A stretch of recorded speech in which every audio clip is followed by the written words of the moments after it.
We saw in Lesson 2 that pressure can vary across the surface of the Earth. The understanding and identification of this is very important. By knowing where pressure variations exist, we can make assumptions on the movement of air vertically and horizontally.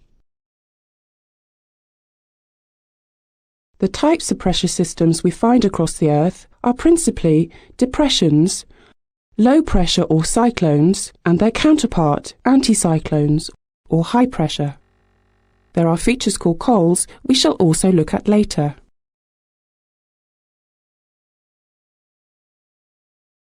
The first of the pressure systems we're going to look at in detail is probably the most significant to us: depressions, or as they are more commonly known, areas of low pressure.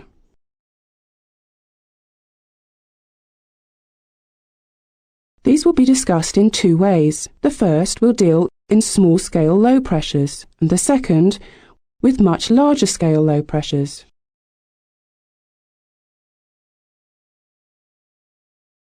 The first of these depressions, the small-scale lows, can be found almost anywhere on the Earth's surface, and are created when a column of air is warmed from below. Air lying on top of a warm surface will be heated by that surface through conduction. This air will then become warmer and less dense than its surroundings. This will cause it to rise.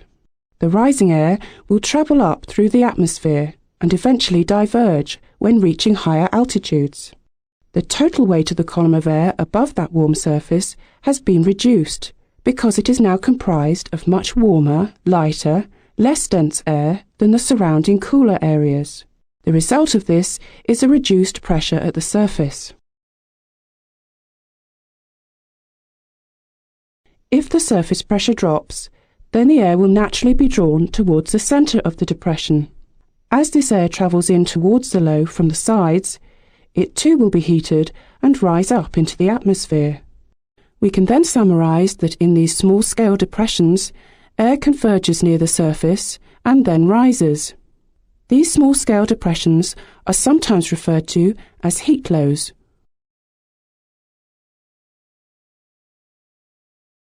Now we have seen what the airflow is doing inside these lows, let's briefly look at what the weather conditions might be. Let us consider a parcel of air. As it rises, it will expand. This is because the pressure of the surrounding air is falling. Less resistance is therefore offered against the walls of the rising parcel. This expansion will make the rising air cool as it ascends. The process is called adiabatic cooling and will be covered in detail later on. If the air is cooling as it rises, then condensation may take place when the air temperature reaches dew point. These water droplets can be seen as clouds. The clouds that are created will take on a vertical appearance as the air is rising. We call these cumuliform type clouds. Cumulus clouds tend to give showery precipitation, as opposed to continuous precipitation. The type of precipitation is usually rain, and sometimes hail, because they tend to be heavier than the force of the rising air, and will therefore fall due to their own weight. What we will look at now are the problems that pilots may experience when encountering such systems. We have so far seen that the weather has been created from the rising air. However, it is a little more complicated than simply this. If we look at the airflow surrounding the system, we can see a recirculation of air, and outside the cloud, we can identify descending air. This is further complicated when precipitation is falling. The precipitation will drag air with it and cause downdrafts within and underneath the cloud. These up and down drafts, both within and surrounding the cloud, can be a potential problem to aircraft. If a pilot were to fly through these systems, the aircraft could be exposed to significant amounts of turbulence. The stronger the depression, the greater the potential for turbulence. The symbols used to report turbulence are shown in the animation sequence. Another phenomenon significant to pilots is icing. This is where liquid water, or supercooled water, freezes onto an aircraft's frame. This dramatically affects the aircraft's performance and flying capability. Don't panic though, it is discussed in much more detail later on. Let's go back now to our small-scale heat low.